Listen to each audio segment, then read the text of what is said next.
Today, we're converting this old garage into a fully functional workshop.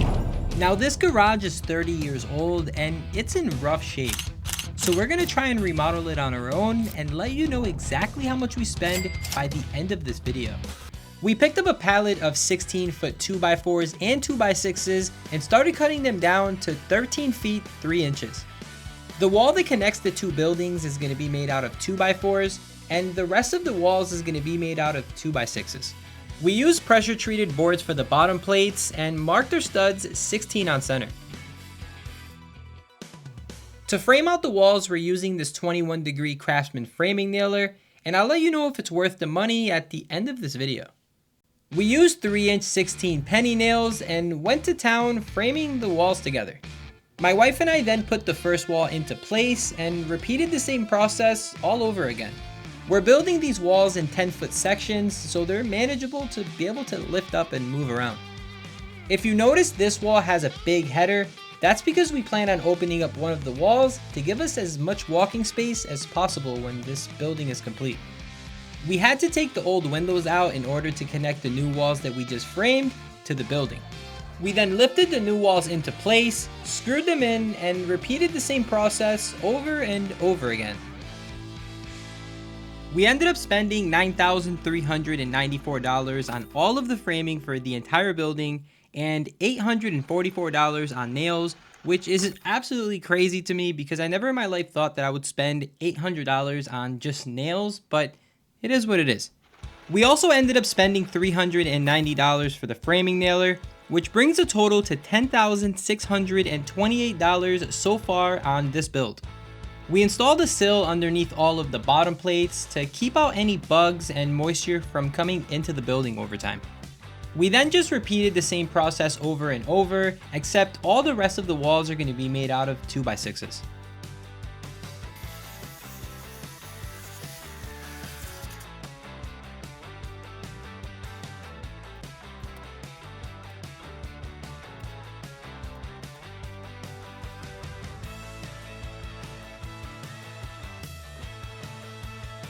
We brought over Tom and Bill. They came over because these walls are way too heavy and Hope and I can't lift them by ourselves. So all four of us are gonna try to lift this massive 2x6 wall up.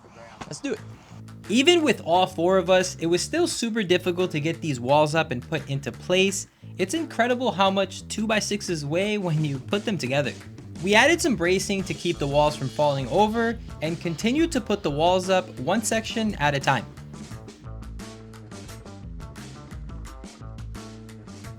Since we're going to be adding a big garage door, we cut out this 12-inch LVL that is going to work as the header. An LVL is basically a piece of laminated wood that is designed to hold a lot of weight when there's big openings like this. But after 2 solid days of work, all of the walls to the building were completely framed out. Now that the walls were framed out, it was time to connect them to the concrete foundation. I used a hammer drill and a 3/4 inch masonry bit and drilled holes into the concrete foundation every 3 feet or so. We then sucked out all of the dust from the hole and screwed in the 6-inch Tapcon bits. Now if you notice that we're not using any anchoring adhesive, at the time that we installed this, we didn't know that we needed it, so we did end up coming back and adding anchoring adhesive to every single bolt. Once that was completed, I cut off the bottom plate at the big garage door entrance because we rented a scissor lift. We rented it because the building is 16 feet 8 inches tall and it's going to help us get up and down a lot easier instead of having to go up and down ladders with heavy pieces of wood. We got right to work by installing a double top plate to lock all the walls in, and we ended up renting this thing for 7 weeks for a total of $1,200. And the anchor bolts that we installed earlier ended up costing us $136, bringing the total to $11,828 so far in this build. We next measured and cut out some of this 1/2-inch OSB sheathing to connect it to the bottom side of the building to make it more rigid so we can install some of the roof framing. To secure the OSB to the building, we nailed on some of these 2-inch galvanized nails onto every stud every 6 inches or so. We're only installing the bottom row of this OSB then moving back to the roof framing to try and dry in this building as quickly as possible just in case it rains soon.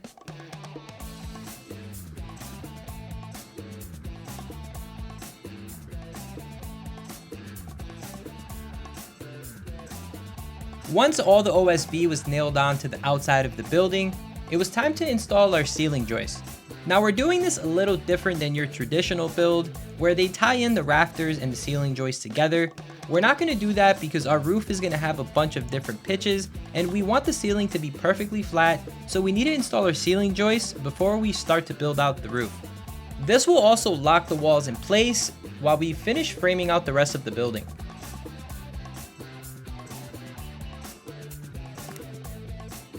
Once all the ceiling joists were completely installed, we made these jack studs that will hold up the LVLs that will hold up the roof. These will help transfer the load from the roof down this big stud pack and into the foundation. We next cut our LVL beams down to size and brought them up onto the roof and secured them into place. This is where the scissor lift came in handy. It made installing these LVL beams a breeze because we didn't have to be on a sketchy ladder, holding the beam and trying to screw it in at the same time. To secure them into place, we screwed them, nailed them, and added some of this metal Simpson tie strapping to ensure it doesn't go anywhere. We next repeated the same process with the longer ones, and again, the scissor lift made it a breeze to get them completely installed. We used these heavy-duty brackets with lag bolts to lock the LVLs together. Then, just like that, the LVLs were completely installed. The next step was to install the roof rafters. But first we had to figure out the roof pitch, so then we can cut out the bird's mouths, and we used the good old-fashioned Pythagorean theorem to figure this out. Once we figured out the roof pitch and had all of our bird's mouths cut out, it was time to install all of the rafters. We spaced out the rafters by 16 on center, and seeing that this building is 42 feet long, we needed a lot of them. 112 to be exact. And we had to haul ass to get this roof completely dried in because we had some rain on the forecast coming in a couple of days.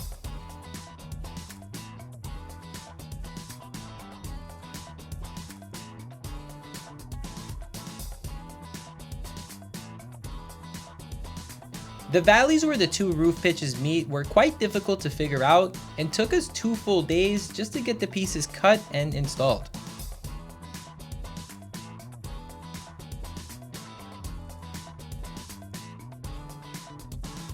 We next used this speed square by Squijig to cut out our rafter tails. This square is really cool because it has a built-in level and allows you to measure out angles really fast. They sent me a couple squares to try out, and after using them, these things are badass. They have 2 different sizes, they come with a built-in level, they can add a custom name, they come with a built-in wrench, and a bunch of scribe notches. They're also made on a CNC machine out of aircraft grade aluminum in the good old USA. I'm gonna leave a buying link down below so you guys can get your own Squijig speed square. Once the rafter tails were all cut, we had to install a joist hanger to every single rafter.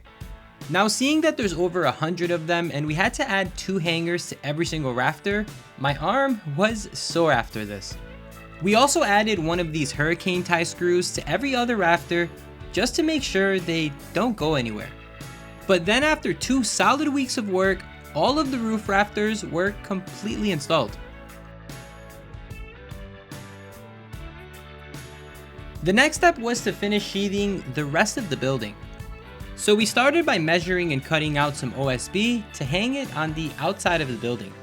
There was a lot of OSB sheets that we had to install, but we basically repeated the same process over and over until the entire building was completely covered.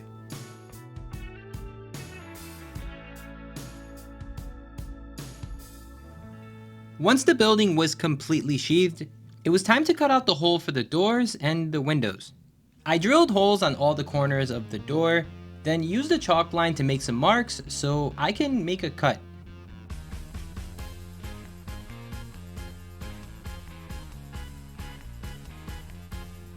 I next climbed on a ladder and used my sawzall to cut out the window holes.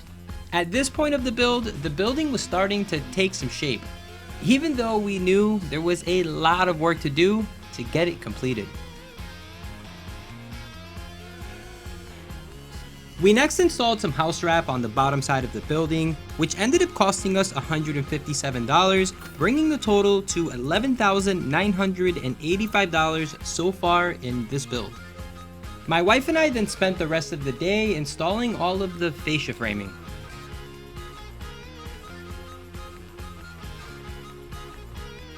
The fascia is basically what caps off the roof overhang, so water can shed away from the building.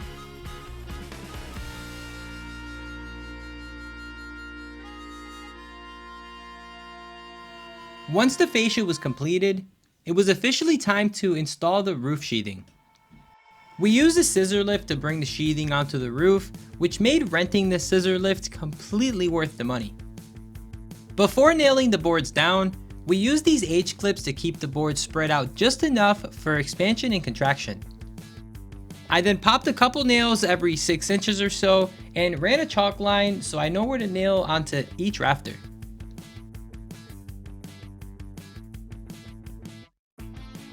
There was a lot of intricate cuts that we had to make for the roof because of the valleys, and we only ended up messing up about 3 sheets of OSB, which in my opinion isn't too bad, seeing we're a bunch of rookies trying to build out this massive garage.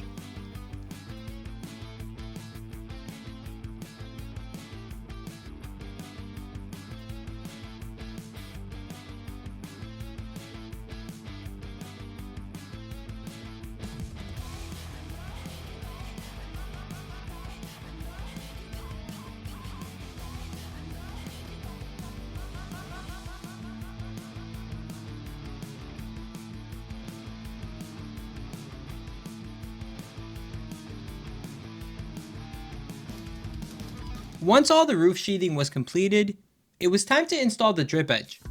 This stuff basically gets nailed to the entire perimeter of the roof to help sheathe water away from the building. You basically just keep it away from the fascia just a tiny bit and pop a couple roofing nails into it. To bend it around the corner, you just use some tin snips to cut the top, bend it around the corner, and then tack it in. All this drip edge ended up costing us $242, bringing the total to $12,227 so far in this build.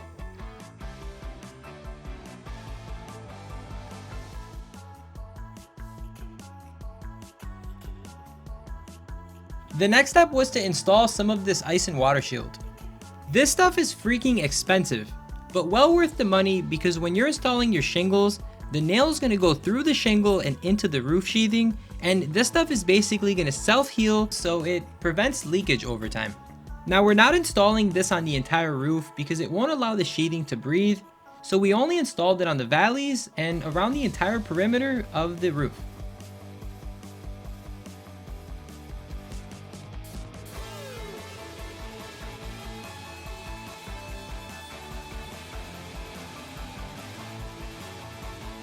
Once it was installed, we had to lay out some of this synthetic tar paper on the rest of the roof.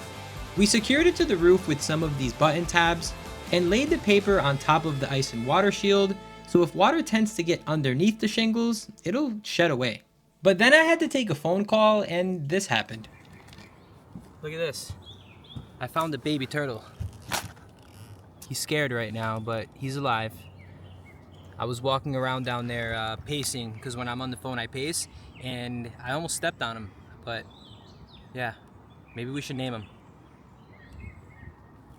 Now don't worry, I did end up putting the turtle back where I found it, and ended up finishing the rest of the roofing underlayment. We got the roof to the entire addition completely dried in. Now unfortunately we have to remove all of the shingles from the old roof so we can install the new shingles. This is gonna suck. We started by removing the old ridge vent, and since I knew this was gonna be a lot of work, I offered my brother to fly him out from Massachusetts so he can come help. He agreed to come down thinking that removing these shingles wouldn't be a lot of work until we started. This was a ridiculous amount of work to do. If I would have known before starting this that it was this hard, I would have gladly hired somebody to come and do this, but it was too late, we had already started, and we weren't gonna give up now. To give you an idea of how hard this was, here's a picture of him all beat up the next morning. Once all of the shingles were off, my brother and Bill went to town prepping that side of the roof, while I started the shingles on the other side. I started by laying some starter strip around the entire perimeter of the roof. These basically help hold the first row of shingles so the wind doesn't blow them away. I then used my utility knife to cut out all the extra tar paper that was covering the ridge vent. Once that was done, it was time to install the shingles. To do this, I'm starting with a stair-step pattern. I basically start with the whole sheet, then a half sheet, then a quarter sheet to allow all the rest of the shingles to be staggered. I popped 6 nails into each shingle and basically repeated the same process over and over until the entire roof was completely covered. We ended up spending a little over $6,000 on all of the materials for the roofing, which was a little more than I was expecting, but seeing that a contractor would have charged me around $20,000, I wasn't too mad. But that brings a total to $17,985 so far in this build. We then added some more of this ice and water on the corner where the roof meets the wall, then added some of this galvanized metal flashing to make sure that this corner doesn't leak. We basically started at the bottom, bent it around the corner, and tacked a couple nails into it. Corners like this tend to leak over time because a lot of water is going to flow here when it rains, so hopefully this keeps it nice and dry. We next continued installing shingles on the second part of the roof and used the same stair-step pattern. We worked our way up with the shingles until we met up with the valley and installed a few sheets where both of the roof pitches meet, then continued on installing shingles as normal. Once I got to the top, I came back with a utility knife and cut off all the excess shingles that were overlapping onto the other roof pitch. This gave me a nice clean cut where both of the roof pitches meet, then all of the shingles were completely installed. The next step was to install the ridge vent. It basically allows trapped warm and moist air to escape from the attic. To install it, you basically just line it up with the center of the roof and just tack it in. Once it was installed, we just went ahead and capped it off with some ridge cap shingles. These help shed water and make sure that the rays from the sun doesn't tear apart the plastic over time. But then after multiple weeks of work, the entire roof was completely installed. Roof is done, now we need to install the soffit, but before we install it, we're gonna have to go ahead and install the ceiling inside of the building because we have the garage door people coming in and they're gonna install the garage door brackets, and if they install it before we install the ceiling, we're not gonna be able to install it, so I just said install a lot of times. About 7. 7 times, let the record show. We decided to use OSB instead of sheetrock, mainly for sheer force, but I also didn't want to install sheetrock. It's a massive pain in the ass to do. You don't only have to install it, but then you have to mud it and make it look smooth. And since this is just going to be a warehouse, we decided to go ahead and use good old-fashioned OSB and then paint it. That made things nice and simple, and to be able to crawl into the attic, we went ahead and cut out a couple of holes so we can climb in there and install some insulation and get in there in the future if we need to for any reason. But then after a day and a half of work, the entire ceiling was completely installed. The next day, we decided to install the doors and windows. So I cut off the house wrap and used my Sawzall to cut off the bottom plate. I then flapped up the house wrap over the door opening and started installing some of this flashing tape.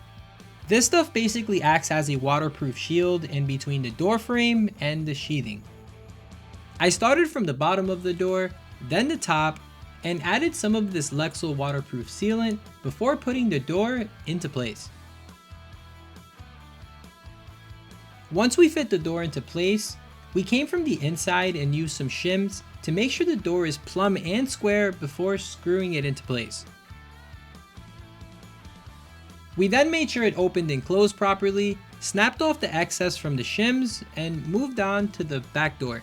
We basically did the same thing to the back door, and I did come back and screw the door from the outside to make sure it stays in place.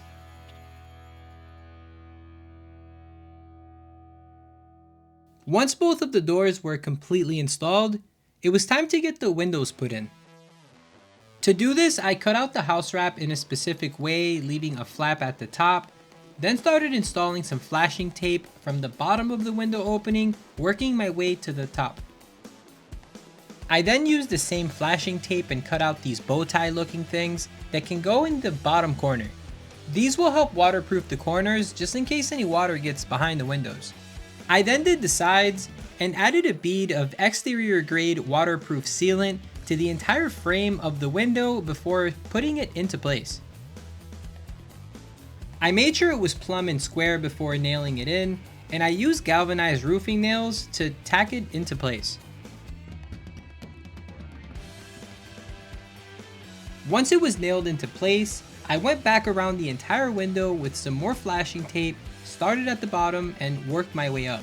I then flapped that piece of house wrap back down over the window frame, added a piece of flashing tape so that water flows down and away from the window, and that was it. I then took off the protective film that's on the outside of the window, and it was completely installed. While I install the rest of the windows, I guess it's a good time to update you guys on how much we spent on the doors and windows. We spent $6,110 on all the doors, windows, and flashing tape, bringing the total to $24,095 so far in this build. But then after a full day's worth of work, all the doors and windows were completely installed. So we got here a little late today, and the garage door people, I don't know when the hell they got here, but they definitely got here early because it's 10 o'clock in the morning and they're almost done installing the door.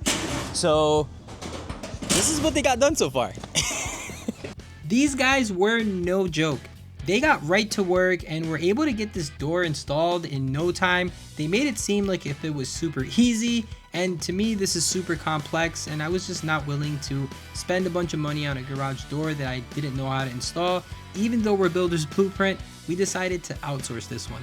It ended up costing us $4,700, which brings the total to $28,785. In my opinion, it was worth it.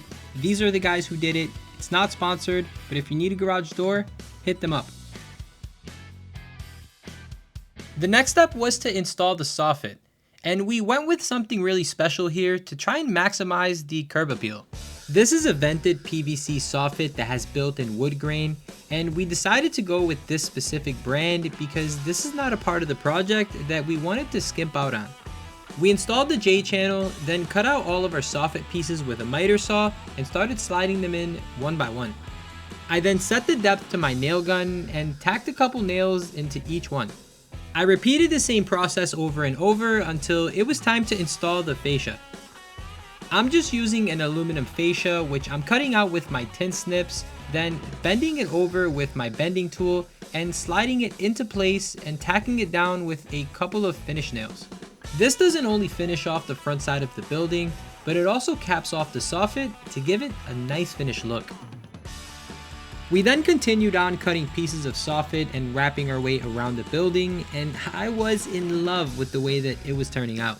Now we decided to go with the color Winchester Oak just to give the building a little bit of an earthy feel, because we plan on adding some stone on the front side of it, white vinyl, and some hardy around the entire building later on in the video.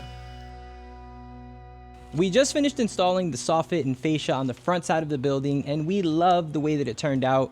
We got this soffit from a company called Worth House, and they're the only company who make vinyl wood grain finishes on their soffits.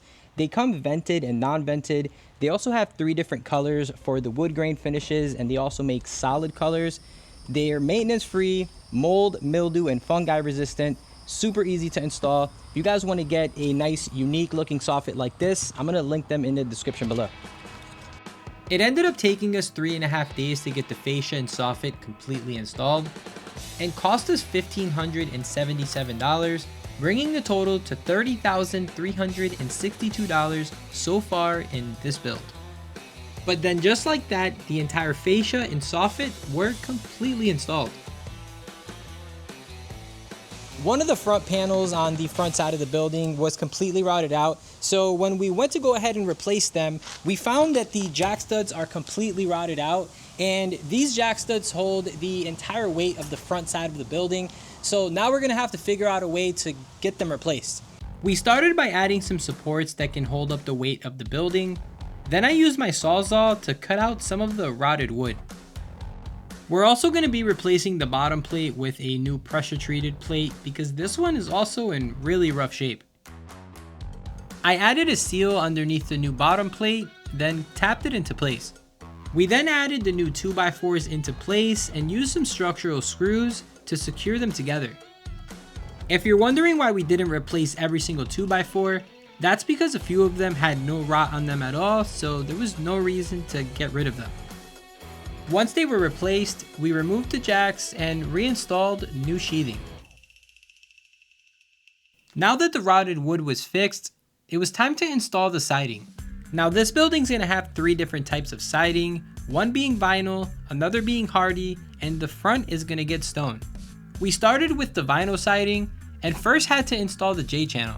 Since we're installing the siding vertically, we had to drill holes into the J-channel so water can leak out the bottom.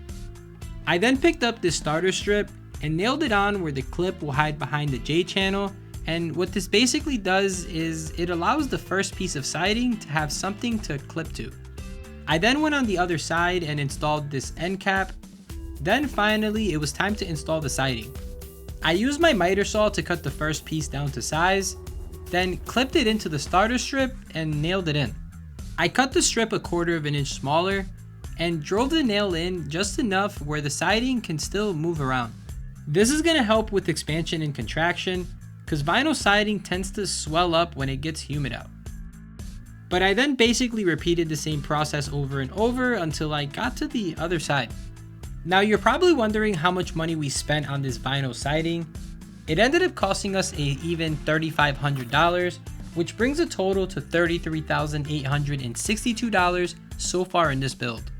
For the last piece of the row, I cut a spare strip of siding and tucked it behind the corner post, nailed it in, then cut another piece and tucked it behind there so I didn't have to put any nails into it. I then basically repeated that same process around the rest of the building.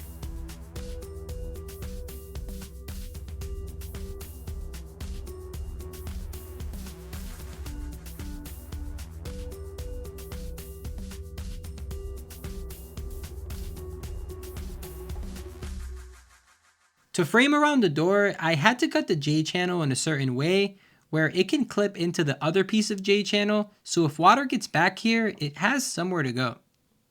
I then nailed it into place, and after 4 solid days of work, all of the vinyl siding was completely installed.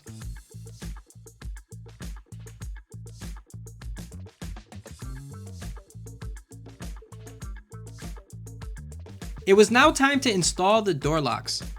And we picked up black doorknobs for both of the doors to match the windows, screwed it into place, then it was time to install this DESLOC smart lock. I started by sliding the deadbolt into place and screwing it down. I then attached the fingerprint pad to the outside of the door and slid the wire through. I screwed in the back plate, then clipped the wire into the inside locking mechanism and screwed that in as well. This smart lock comes with a 15,000 milliamp hour lithium battery that's rechargeable by USB. It's really easy to install on the app.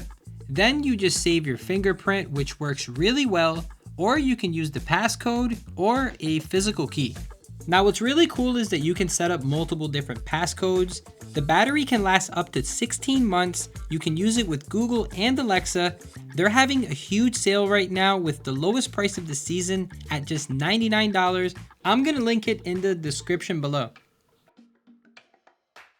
Vinyl siding is all complete. Now we're gonna install some hardy siding all along the bottom. We wanted to give the siding a few different textures, so we went with vinyl at the top and hardy board at the bottom. We installed these metal pieces of flashing where all the edges will meet to try and prevent water from getting behind the siding. We also used these gecko gauges to space them out evenly and basically repeated the same process over and over until it was completely installed.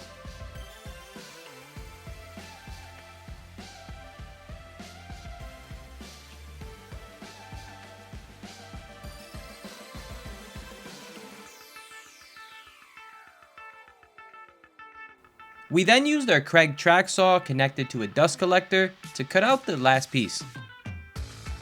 All of the hardy board ended up costing us $2,300, bringing the total to $36,162 so far in this build.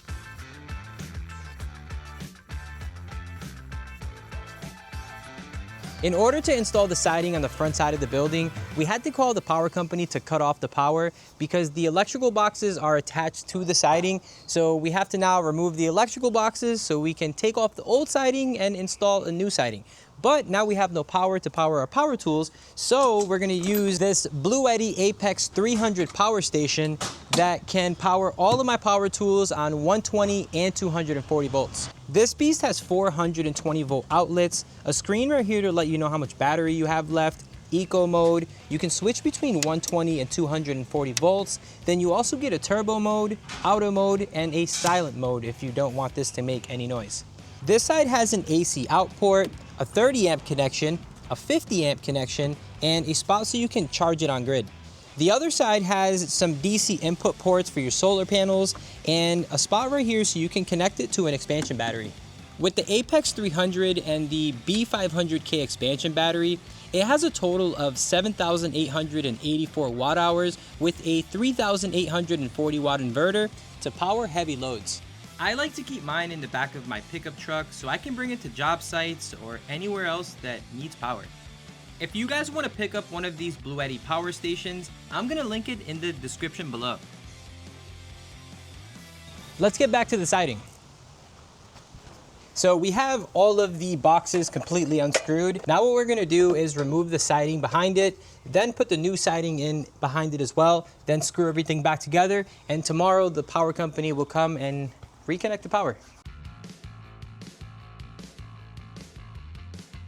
So this side is also rotted out a little bit, but the wood behind it is fine, so we're just gonna cut out this little 4-inch strip right here and replace the OSB. Then we'll add some flashing, some Tyvek, and then the siding.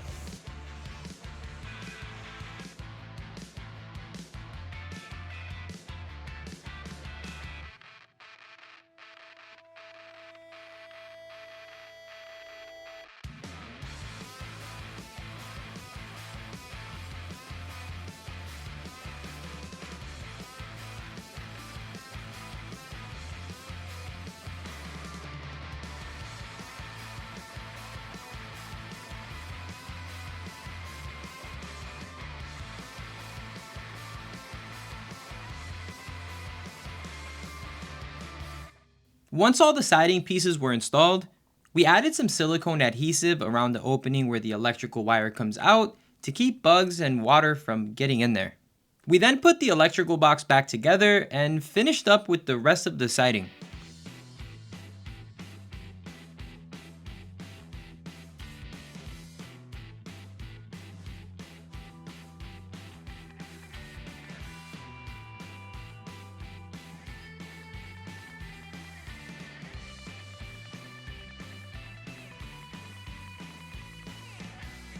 But then after a week and a half of work, all of the hardy board was completely installed.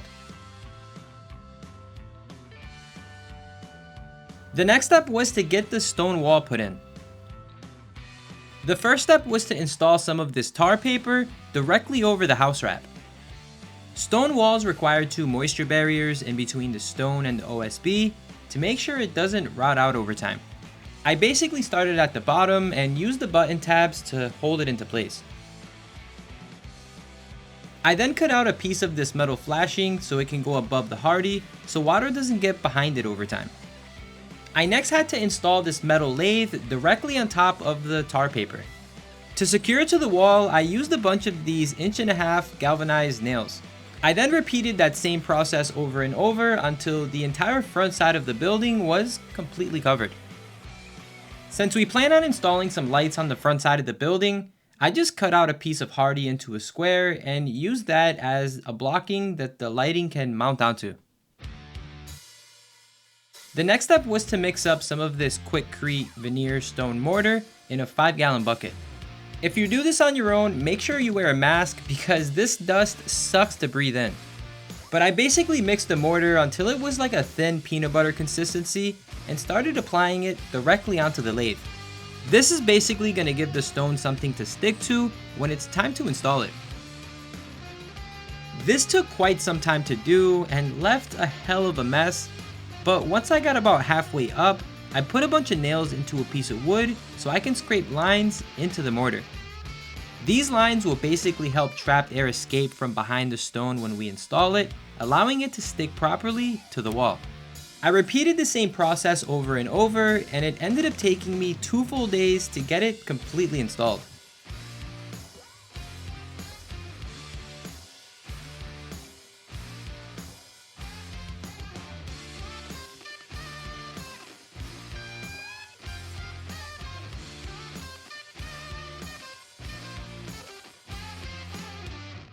But then I let it cure for a couple of days, and it was officially time to install the stone.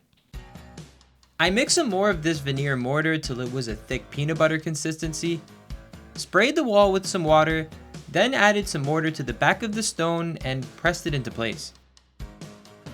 I then just repeated that same process over and over again.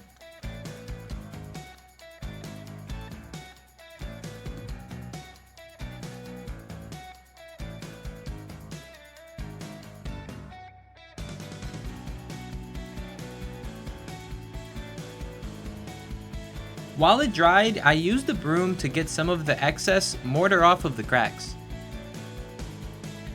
Everything for this stone wall ended up costing us $2,280, bringing the total to $38,406 so far in this build.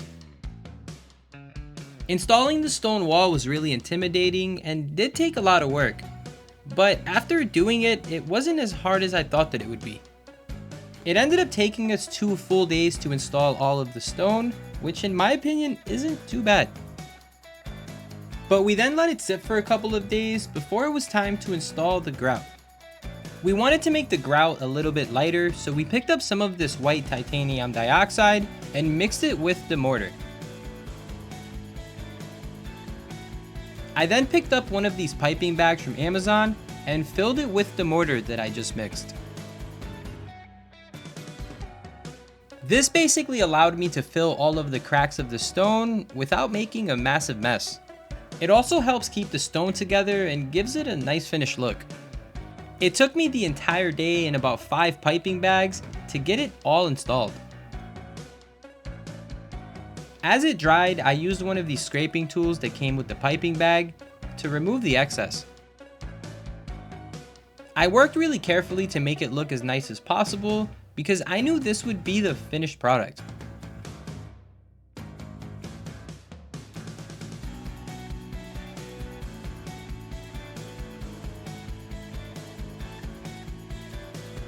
Once I finished scraping off the excess, I used this broom to finish smoothing it out.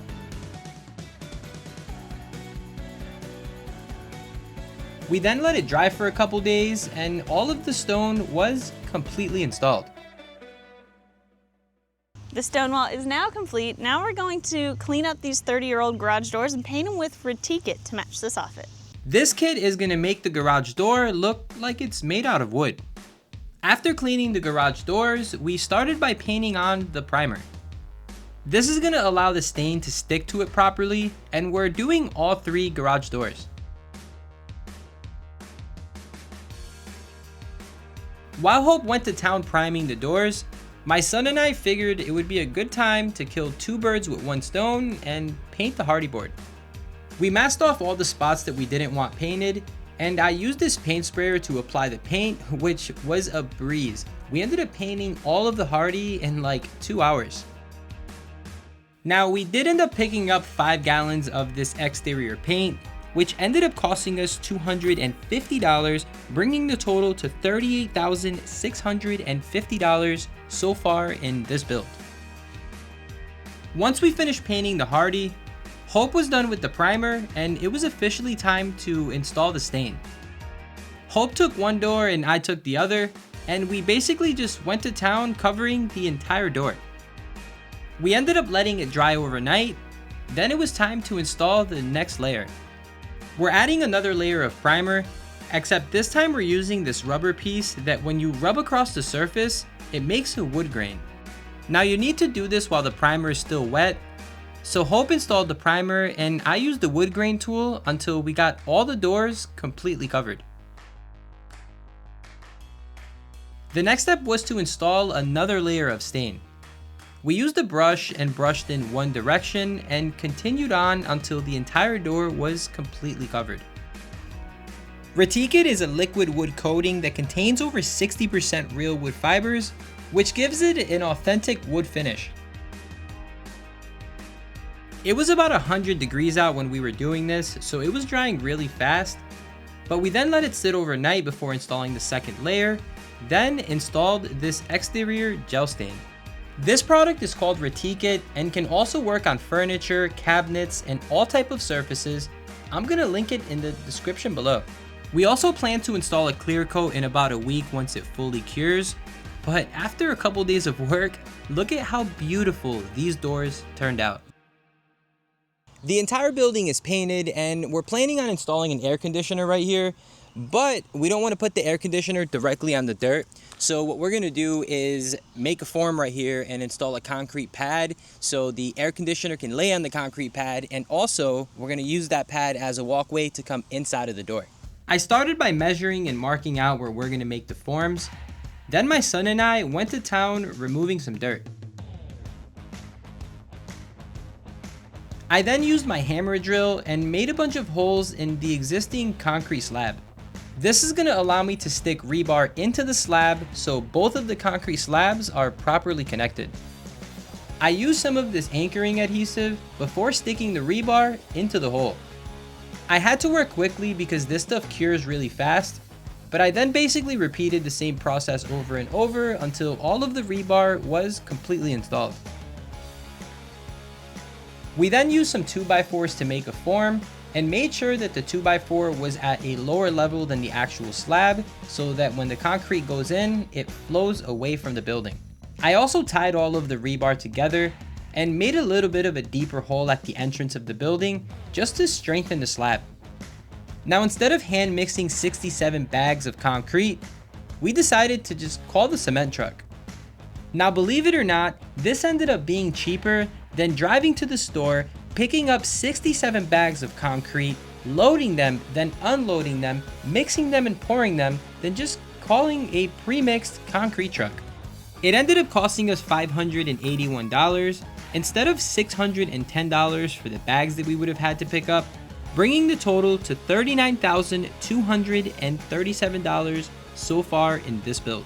While it hardened, we used one of these concrete brooms to give it a nice finished look, then just waited a couple days for it to harden. I then removed the forms and backfilled in some of the dirt, then the slab was completely finished. We next had to cut the power off and use the Bluetti to power all of our lighting so we can break down this wall and make a bigger opening. We removed all of the wiring, then I used my Sawzall to just start cutting out the studs. This was pretty sketchy to do, but we did add some jack studs and a couple of extra headers to make sure the building doesn't fall on us while we're making this opening bigger. Now, if you plan on opening up one of your walls at home, I highly recommend you to call a professional to make sure you're not breaking down any load-bearing walls so your house doesn't fall on you.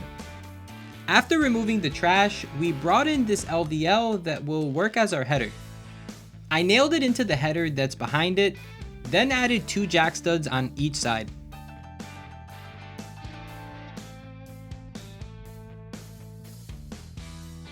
I then used some lag screws to permanently connect all of the headers together. Once the opening was finished, it was time to install the insulation. We're just using some of this R13 faced insulation and putting it between all of the studs. We used a stapler to secure it into place. Then my wife and my son just went to town covering all of the walls. Now, if you think that I was just standing around while they were doing this, I wasn't. I was in the attic installing the insulation, which was the worst part of the project because it was like 100 degrees up there. Since we're going to be installing a 36,000 BTU air conditioner from Mr. Cool, we need to run this 8-gauge wire. So what we're going to do is run the wire up the wall, through the ceiling, then back down the wall and outside of the building to have it ready for when we install this air conditioner. Insulation is completely installed, and since we're going to be running power tools at all times of the night, we want to keep it quiet so people outside can't hear what's going on inside. So we picked up these sound dampening boards that are super energy efficient. These are called Quieture boards that are made out of 100% recycled fibers, and they basically dampen the sound so people outside can't hear what's going on inside. It's also going to help with making sure that when we voice over videos or talk inside of this shop, it's going to sound a lot less echoey, which is what we want because this is technically considered a YouTube studio. Installing these boards was super easy. We just put it up against the wall and nailed it onto the studs using my roofing nail gun. To cut them, I just used my utility knife, which practically made no mess. The main reason we're installing this is to have a better audio experience and so that any of the outside noise doesn't disturb us while we're filming. It took us about 4 hours to install all of the panels, and we're only installing these on the outside walls and none of the inside walls. Once all the pieces were nailed on, we used some of this flex tape to cover all of the seams. This is gonna help keep the sound in, so if we're torturing someone, no one will hear. I'm kidding, but that was a pretty good evil laugh. It took us about an hour to get the tape installed. Then all of the Quieture sound dampening boards were completely installed. I'm gonna link this product in the description below. It was next time to install the walls and we decided to use OSB instead of sheetrock. We basically just nailed the OSB directly on top of the Quieture sound dampening boards and repeated the same process over and over until all of the boards were completely installed. All of this OSB ended up costing us $419, which brings the total to $39,075 so far in this build. And it was starting to get scary because I was not expecting to spend this much money in the build, but luckily we were almost done. But then after a day and a half, all the walls were installed and it was time to move on to the next step. OSB walls are completely installed. Now it's time to paint them, but before we paint them, we're gonna prime them. And we looked online and you're supposed to use an oil-based primer when you do this, and oil-based primer smells like crap. So we picked up these respirators right here that we're gonna put on and prime the walls. So let's do it. We picked up 5 gallons of primer and 5 gallons of wall paint, which ended up costing us $544, bringing the new total to $39,619 so far in this build. The paint sprayer made things go by really fast, but it sucked up a lot of paint, so I had to be careful not to overuse it.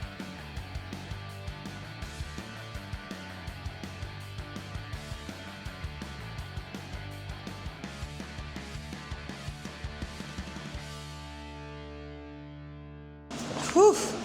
All right, so we're about 2 hours in. Walls are primed, ceiling's painted. The primer dried super fast. On the can, it actually says that it dries in 60 minutes. So now we're gonna paint the walls with this Valspar signature stuff. We got 5 gallons of it. Hopefully it's enough to do all of the walls. It is gray, so it's gonna be a different color from the ceiling.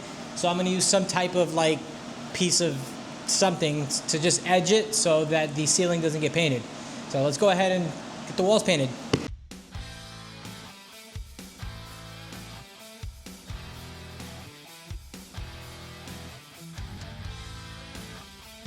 Painting the walls ended up taking us about 2.5 hours from start to finish. I can't imagine how long it would have taken if we would have used the roll and paintbrush.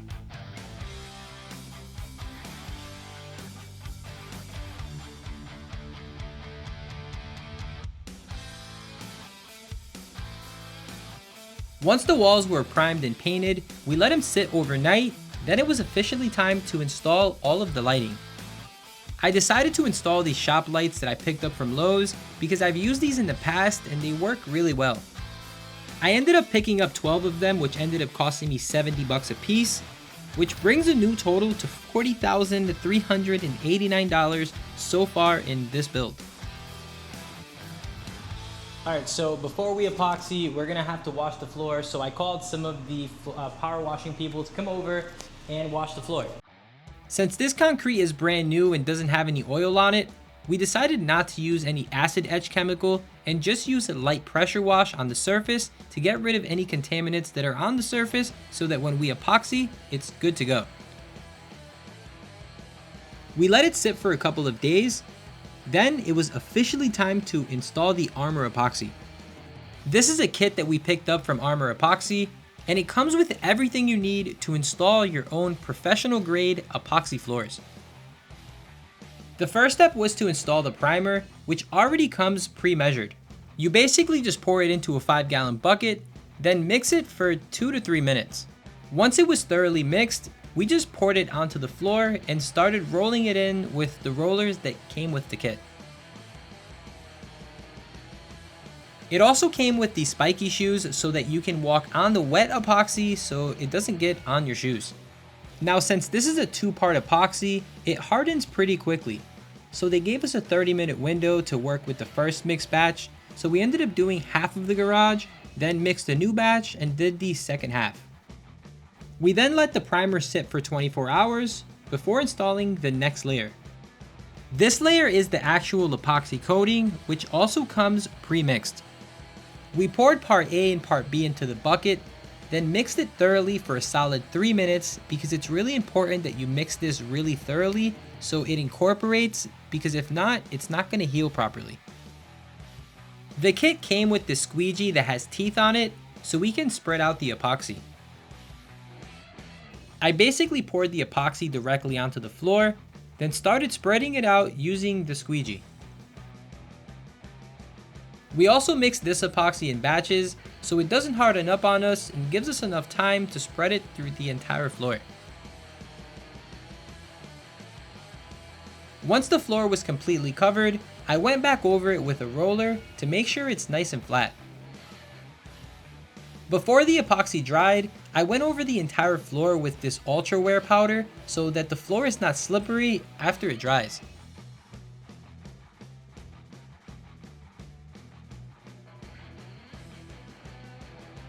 I then let it sit for 24 hours before installing the final layer, which is the top coat.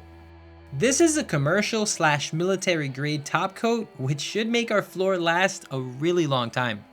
I then basically just repeated the same process as before and rolled it onto the entire floor. I'm gonna link this Armor Epoxy in the description below, just in case you wanna get some for your own garage.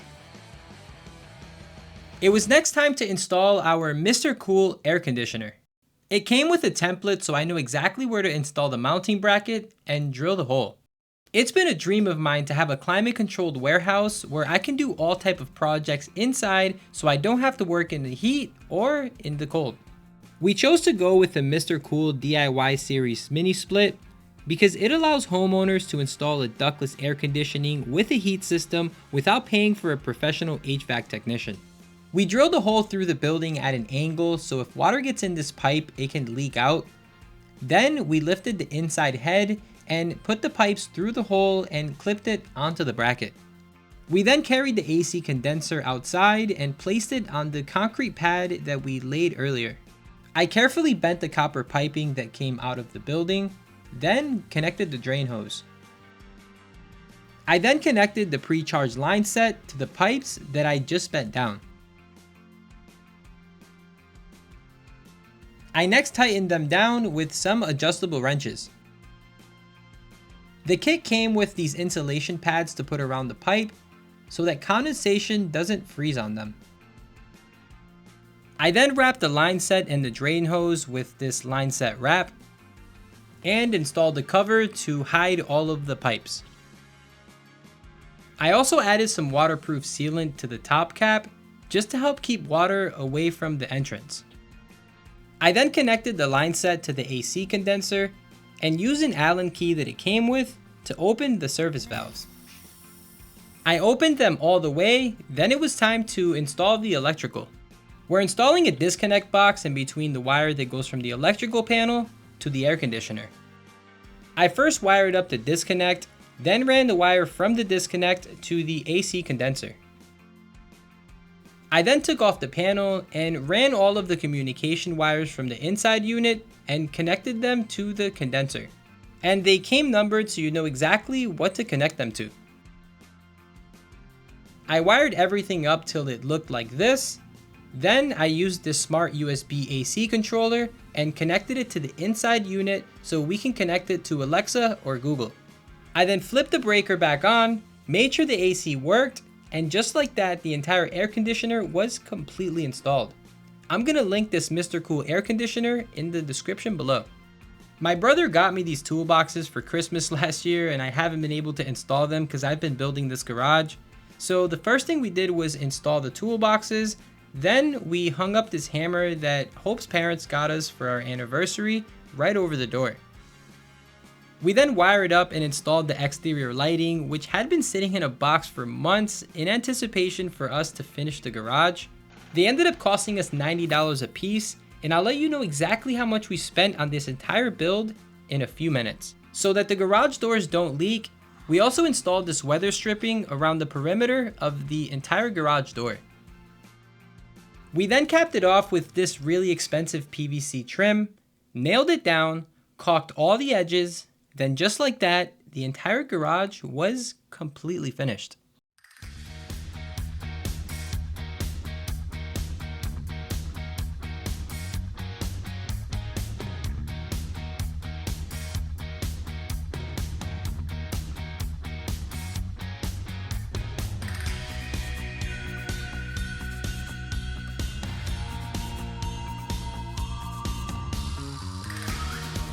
This entire project took us a little less than 4 months to complete from start to finish and ended up costing us $44,660, which in my opinion isn't too bad seeing everything we did. But I hope you guys enjoyed the film.